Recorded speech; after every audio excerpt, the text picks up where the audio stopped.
Greetings, members, one and all of the Salivation Nation. Now is the time to panic because the Federal Reserve is going to ban cash on December the 13th of this year in 2022. So buy gold and silver now.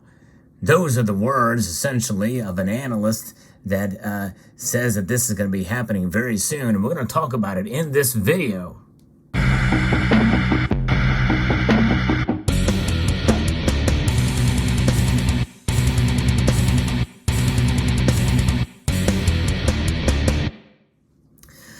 So what you're looking at here is cash. That's right. It's $1,400 plus one, $1,401. Yes, indeed. Look at the difference between those notes. But indeed, cash will be banned. Well, he doesn't actually say will be, but he's very sure. How can he be so sure that C-Day is coming and soon? We're going to talk about that. What exactly is C-Day? That is the day that this analyst says that essentially cash is going to be done away with. It'll be utilized no more. And I want to alert you to this because you may have seen some of this commentary out and about. A member of the community shared this with me, and I wanted to give you my thoughts on it. I watched the whole presentation and even read through the transcript several times because I do respect, to some extent, this analyst as far as some of the things that he talks about. I agree with a lot of his ideological points of view. Gold and silver, indeed, are the answer to our fiscal and financial problems individually. We can empower ourselves with gold and silver. There's no question about that. That's the way to go, gold and silver. Now, does that mean we should not have some cash on hand? No, we should have some cash on hand. But according to what he is saying here, well, we might as well get rid of that too because it's going to be done away with. But the thing is I believe that even if it were true, you really can't completely do away with cash. I believe cash will be utilized in the underground. And yes, obviously the banks will take as much of it as they can and it will be destroyed. But there will be a number of it that will circulate in the underground. You just can't get rid of cash. That's the number one thing about this, if it were to even be true. But it's not going to happen, folks. I'll just go ahead and just give you the spoiler alert right at the beginning. But let's talk a little bit about what's behind some of this and why, though it won't happen on December the 13th, I believe that we could come to a day and age where people will voluntarily, and they already are, by the way. A lot of people don't use cash. The vast majority of transactions are digital in some form or another. There are those who are, quote, unbanked, for sure. And because there is a number of folks that are, quote, unbanked, in other words, they deal exclusively in cash and don't use a banking system at all, those are the poorest among us. And yes, there are ways that they can try to give them a bank card, and that is kind of what this presentation talks about, that people will be given, in fact, essentially given more money too. It'll just be deposited into their account, these digital dollars. These digital dollars are what is known as the central bank digital currency. But that's only one aspect of it. The author of this report does not mention what is known as e-cash. I've actually talked about this on that subject on this very channel some time ago, and that is being proposed and talked about as well. Now, a lot of this stems back to several different things that have occurred just this year that have happened in rapid succession here. And we know that the CBDCs have been bantered about and talked about. We know that China is using them. Russia as well has been exploring, a central bank digital currency, and other nations. It is inevitable that we will move to a central bank digital currency. Does that mean that you and I will be utilizing CBDCs every day? Likely not, at least not to the extent that this analyst says. And this analyst is indeed Jim Rickards. And he has been known to make predictions that have come true, and some have not come true. Some of them have not come true yet, although he predicted $10,000 gold and $15,000 gold, predicted Trump's election win, predicted some of the economic crises that have happened in the past. But nonetheless, the timing of this is just very suspect because of the reasons he gives. And I'm going to talk about that in a moment. The lesson here in this, as I go through this, is anytime anybody, I don't care who it is, I don't care how good their predictions are, anybody gives you a set date that something is going to happen, some big catastrophic or some big event of any sort, a predictive event that seems unlikely, more likely it is unlikely. You never heard the adage, if it's too good to be true, it is too good to be true, it's likely false. Same thing with predicting events that happen on a certain date or time frame, and a small time frame on a given day. Now, the arguments he gives are some of the weakest I have ever seen in a prediction, and I have respect for him, especially some of his analysis. He's written some good books and the like, but this is one of those that is an alarmist and is bringing people to essentially subscribe to his reports and to buy gold and silver on his recommendation. And I don't think we should be driven by fear. We should be driven by being prepared for the worst, and maybe to some extent expect that things will get bad, but do not hope for it. There's some people that are so invested in doom and gloom that they themselves get caught up in it and salivate, pun intended there, for any kind of bad news that comes along.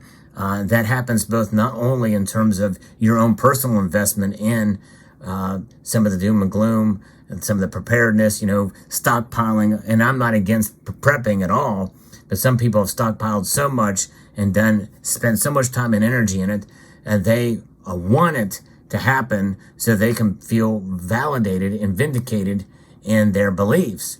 And obviously the other thing too, and this is something that I've been very consistent on this channel, politically is even worse. We tend to run towards confirmation bias. And, it's very easy when the opposite party is in power or the opposite party is representing as the president to want things to do bad or want things to go bad for the country during the time when somebody that is in a different party is in control in both the House, Senate, and presidency. That is the time when you want things to go bad. You want things to go great when your political favorites are in power. And I've never been of that mindset. I want all Americans to do well and everybody in the world to do well economically. I believe the best way to do that is through the free enterprise system. And, that is tightened up dramatically under certain administrations and ideological policies. But nonetheless, I believe in that. And if we do well in a certain time when the political parties are in charge that I don't agree with, I celebrate it because, hey, I'm all for people having success and the country doing well. And really, in a sense, the world doing well too. But that's an aside note. This is where we are at with confirmation bias, with some of the things, especially in the precious metals community, where we see news like this or reports that come out like this that are fear. Essentially, this is fear-mongering. And I hate to be so blunt, but that's essentially what it is. So here's some of the background to it. We know they're moving towards a central bank digital currency. We know that already governments and also big corporations are latching on to this ESG, which is environmental social governance. Bad news all around, because essentially it's going to be tracking your movements with your finances and monetary spending, and they can cut off whatever spending and whatever access you may have to the banking system. We've already seen it in Canada, and we know that certain corporations and the like could take and use that, even to a degree right now. And they're using that environmental social governance. If you don't fall in line with ESG, and then you will be penalized, and you'll suffer for it. And that is the ultimate of where it's going to go if they have complete control with the digital money instead of cash, because cash is inanimate. It doesn't have an agenda, just like gold and silver doesn't have an agenda. and they do away with cash, all that's left is gold and silver. So that is the doomsday scenario to an extent of where we are headed. And right now, what I just described is happening on some level. Now, how bad will it get? How long will it take? We're years away from it. Even as fast as things are moving, it's not going to happen by December. It's not going to happen even next year completely. This is something that's being studied based off of the executive order that I had documented back in March. So let me give you a list of dates here that Jim Rickards gives for the C-Day, which is the banishment of cash. He says, because the U.S. government and Federal Reserve are practically shouting their plans from the mountaintop, but they're not. That's just it. On January 20th, 2022, the Federal Reserve announced a report detailing the next steps in launching a CBDC. It was essentially sort of an analysis of central bank digital currency, asking questions of the public as well, putting their feelers out there. Think of it as sort of an analysis, a report, a needs assessment. I covered that story as well when that came out. On January the 21st, the day after, Congresswoman Maxine Waters, chairwoman of the House Finance Services Committee, released a statement saying, on the central bank digital currencies, the report from the Federal Reserve is the first step in outlining the benefits and challenges with the United States' potential issuance of its own CBDC. And so essentially, she's just commenting on that report that the Federal Reserve released. That was her reaction to it. Obviously, she's open to that type of thing. On February the 3rd, 2022, the Federal Reserve Bank of Boston announced they were working with the Massachusetts Institute of Technology on a CBDC. So they're studying it right now and implementing it, or implementing some of the technologies behind it. And then on March the 9th, President Biden issued an executive order directing the Treasury Department and Federal Reserve to figure out the next steps to launch a central bank digital currency. And that executive order I also covered as well. And it's Executive Order 14067, ensuring responsible development of digital assets. And I've documented that and talked about that. And there's some fairly scary language in there. But one of the things they do talk about is privacy and respecting the privacy of individuals. However, and to me, that's just talk. I don't trust it, and neither should you. But nonetheless, this is where it goes to next. Those are the big dates. According to the managing director of a company that he talks about here, one of the nation's biggest financial service providers announced it is building a CBDC prototype. That's outside of what the MIT is doing. He doesn't mention what company it is, though.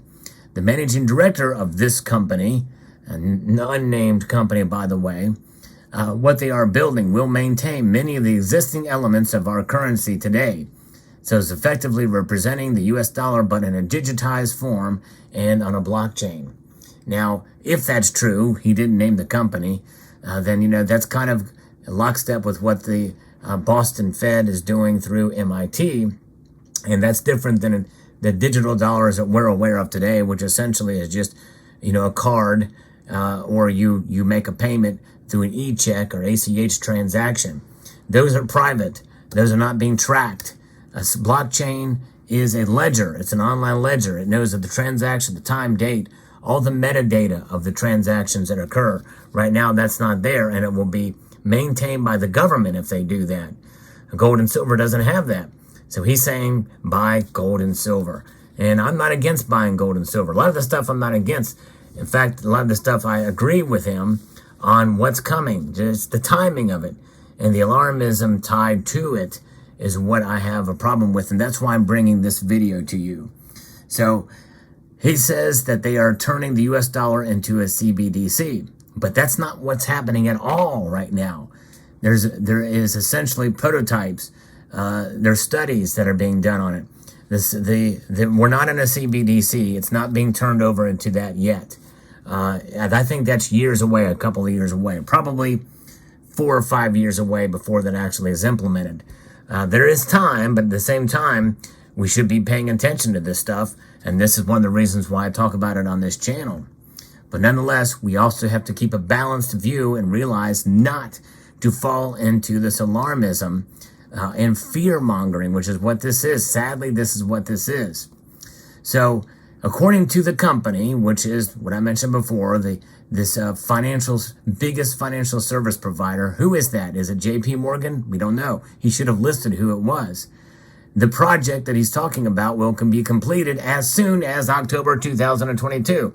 But it doesn't really say anything more about what the project is, other than they are turning the U.S. dollar into CBDC, but they're not doing that. They're building, will maintain many of the existing elements of our currency today, representing the U.S. dollar in a digitized form and a blockchain. They're building the foundations to it, but not actually of creating the CBDC in the background. All the executive order was to study it, not to actually implement it or build it right now. There's not been a directive.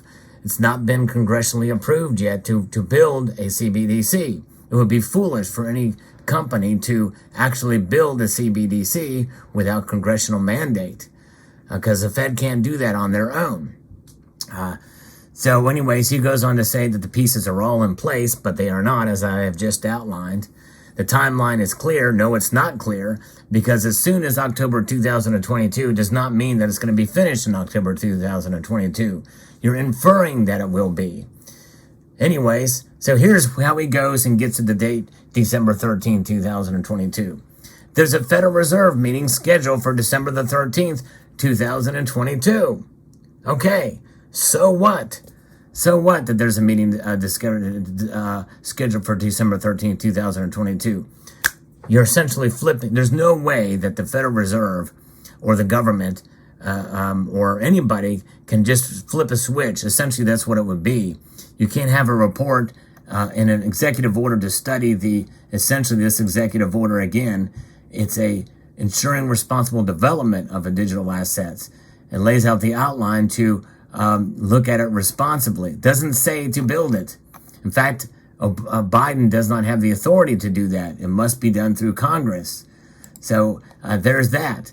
And so he makes a huge, massive leap, an irresponsible leap, in my view, to say that they're going to outlaw cash. So he says, as a first step, I predict they will outlaw cash, then fully replace the dollar as we know it as a CBDC. But the thing is, that would have to happen the same day, because how else are you going to spend money or do what they want you to do? So be very careful with anybody that gives a date for it. But interesting subject. I kind of lost a little bit of respect for Jim Rickards on this because he is selling something. And again, I'm not against sales pitches or anything like that, as long as they're genuine and they're not, compelling to buy based off of essentially information that is questionable at least. But there you have it. Do I believe in gold and silver? Heck yes, I do. Do I have faith in cash? Well, yeah, we use cash, and we have to. It is fiat, which means it's government decree, and there's something to be said for that, but it's losing value. It's inflating right now, and it's inflating. Even if there wasn't, quote, inflation, there still is inflation. It's just at a control and manageable rate, according to the Federal Reserve. So how do you protect yourself? Gold and silver. You buy it responsibly. You buy it with the understanding that you're not going to profit from it, or you shouldn't buy it with that. And there's ways to profit with gold and silver. But most of us, we just want to preserve our wealth, preserve what we already have in terms of our monetary value, because dollars ain't doing it. Having your money in a savings account ain't doing it, although I am a proponent to having some money packed away in a savings account or off-site. There's $1,400 here. This is how much an ounce of gold was not that long ago. $1,400 for one of these. Now look where we are at. Gold has definitely done something over the past couple of years here. Silver, not quite so much yet, and I know that's just 2 dates in time, but still, I believe there's solidification in the floors for both gold and silver to some degree too, and I think that is something that should encourage us in our planning for the future to protect ourselves financially. Gold and silver are certainly the ultimate form of wealth, and they sell themselves for that very reason. No need to buy based off of panic or based off of some arbitrary date. Let me know what your thoughts are in the comment section below. We'd like to extend a multitude of gratitude to you all for taking the time to watch, and to encourage you to please rate, share, comment, and subscribe.